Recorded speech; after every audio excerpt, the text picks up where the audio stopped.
ang nasa 11 pambato ng grupong Makabayan sa ilalim ng kanilang banner na Taong Bayan sa Senado. Binubuo yan ng mga kinatawan mula sa mga grupong Bayan, Piston, Kilosang Mayo 1, Kadamay, Filipino Nurses United, Sandugo, Pamalakaya, Kilosang Magbubukid ng Pilipinas, ACT Teachers Party List at Gabriela Party List. Para sa masa, dating congresswoman walang nagawa sa buhay. Gabriela Women's Party Co-Chair ng Makabayan. Oo, kaya hindi nyo siya kilala kasi tahimik lang siya.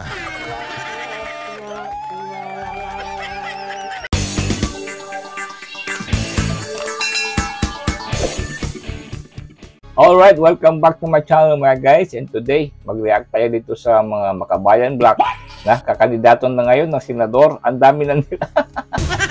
Lumaki na ang ulo itong mga spoiled brat ni Tamba mga guys, ni Tambaluslos. Ito lang yung mga attack dog niya, di ba?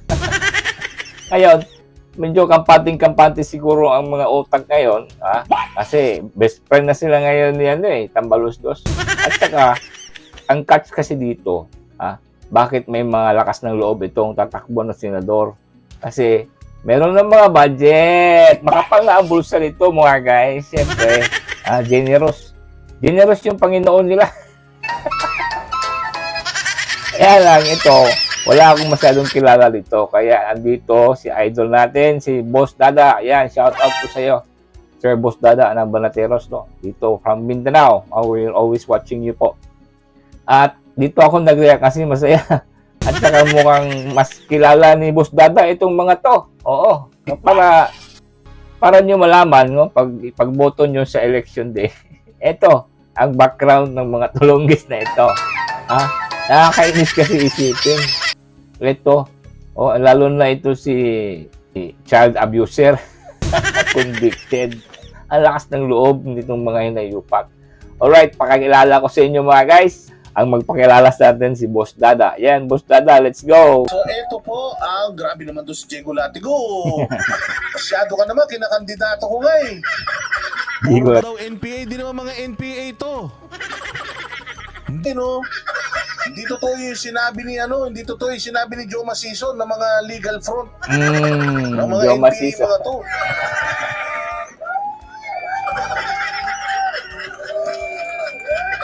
Mga makakaliwa, pwede. Oo, mga left-leaning, Makabayan ang tawag sa kanila, hindi daw makakaliwa. Oo, grabe naman kayo.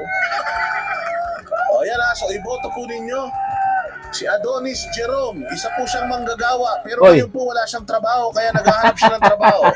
Kaya gusto niya maging senador. Yawa. Ito lang mga guys. Inano patawa eh. Wala. Patawa, no?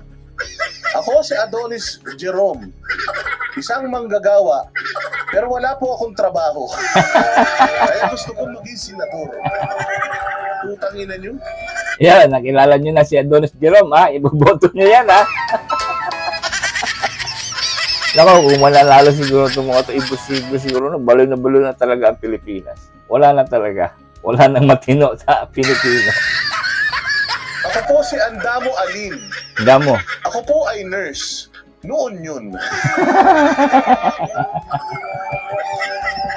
Buhay ng Dada. Ako po si Arambulo Ronel, isang mangingisda, pero hindi po ako marunong lumangoy. Kaya tatakbo na lang po ako senador. Ay, nako. Saan ba nakuha ito niya, no?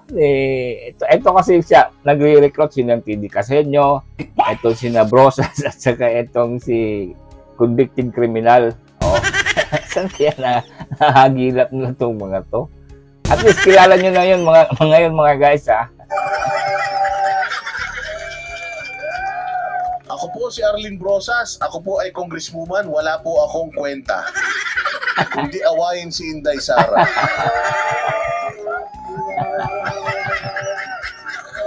Oo, nakita niyo yung picture ni Brosas at saka si Tambi. Uy, magkaharap ng full smiles, di ba? best friend ng mga hinayupak. Kaya may mga lakas ng loob ito tatakbo sa nasyonal. Hindi man kasi biro itong nasyonal, no? Kahit na gagastos din sila diyan kasi iikot 'yan eh. Oh, kaya saan mga pondo niyan? Doon na, siyempre, binigyan na ni Daddy Tambi po si Teddy Casino, dati po akong congressman, na nawala na po akong ginagawa ngayon. Kaya gusto ko na maging senador. Ito yung nag-cyclistic sa live. Ako po si Franz Castro. Ako. Ako po ay child abuser. Ayun na. Bago po ako makulong, gusto ko po maging senador. Yan ang champion, di ba? Convicted child abuser. Saka maganda din to. Oh. Para matalo na itong mga to, at least mawala na talaga. Mawala ng tuluyan. O sige, takbo kayo mga tulong.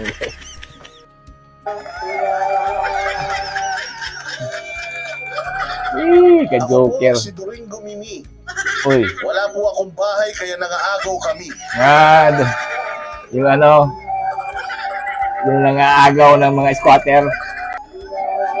Ako po si Floranda Modi. Ako po si Modi Floranda. Isa po akong tsuper. Pero dahil na-phase out na po ang mga jeep, magsisenador na lang ako. Oo, kasama yun na nag-rally siguro ng mga super. Kasama ito. Ako po si Amira Lidasan. Ako'y leader ng Moro. Wala akong masasabi dyan. Walang masasabi. Takot nito si Boss Dada sa mga Muslim. Maraming mabait naman ang mga Muslim, Boss Dada. Hindi naman sila ganyan palaaway agad. Kasi yung mga Muslim, pareho lang sa atin yan, yung Kristiyanos. So, may mga faction din silang mga kandidato, ganyan, nagsisiraan din yan sa politika. Pareho lang din sa atin yan. Pero at least, may mga respeto tayo sa kultura ng Muslim po. Diba? Diyan tayo lamang. Oo, dahil makaawayin ako ng mga Muslim. Alam, mababait mga Muslim. Ako po si Lisa Masa. Yun. Oo, dati po akong congresswoman, wala po akong nagawa sa Congress. Pero dahil uso rin naman ngayon yung walang ginawa sa Senado, iboto nyo ako. Lisa Masa, yung palagi nasa kalye mga guys. At ako po si Danilo Ramos. Uy. Ako po ay isang magsasaka. Pero taga-subdivision na kasi yung lupa ko binenta ko na sa mga bilyar. Ayan. Ayan. Boto nyo yan, ha? Kilala nyo na. Boto nyo mga to, ha? Nakalagay na dyan, ha? Kung sino-sino.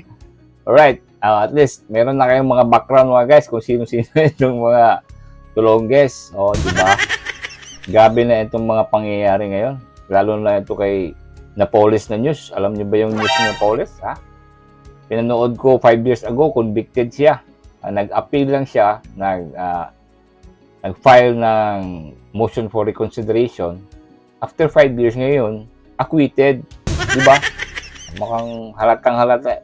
Bakit Mr. Marcos itong administrasyon mo napawalang sala itong mga tunay na mga kriminal? At hindi ngayon ang ito pang hindi na napatunayan, itong si Kibuloy, itong si Harry Roque, wala pa saka ito Alice Go. At lalo na ngayon lately si Mayor Rama. Inano ng ombudsman, merong desisyon ng ombudsman parte kay Rama. Grabe ang panahon ngayon, baliktad, Mr. Marcos. Bakit na baliktad? Ngayon, ito pang mga hinayupag na Makabayan Black, mukapapil pa dito ngayon sa politika. Kasi, obvious naman na na-spoil dito ni Tamba naggamitan itong mga to, gamit din sila. Siyempre, nakinabang din si Tambi para awayin itong si DP Sara at itong Makabayan Black, nakinabang din. Siyempre sa pera. Kaya ito malakas ang loob. Kandidato na ngayon for senator. May mga pera na, puno ng mga bulsa. Di ba mga guys? Magkakaano na itong mga pangyayari. Ito pang mga drug lord. Dating drug lord, magmi-mayor. Only in the Philippines talaga. Alright mga guys, hanggang dito lang tayo. Pinakilala ko lang sa inyo itong si Makabayan Black. Talagang natawa ko kanina, nakita ko sa news, putang ina, naghain na. Naghain ng COC ito for senatorial balls. Na hindi naman natin kilala. Ang kilala natin, ito mga record pa. Nako. Alright, kayo na bahala dito sa mga tulongges na Makabayan Black. Iboto nyo yan kung gusto nyo. Ay, nako. Alright, thank you for watching mga guys and God bless you all.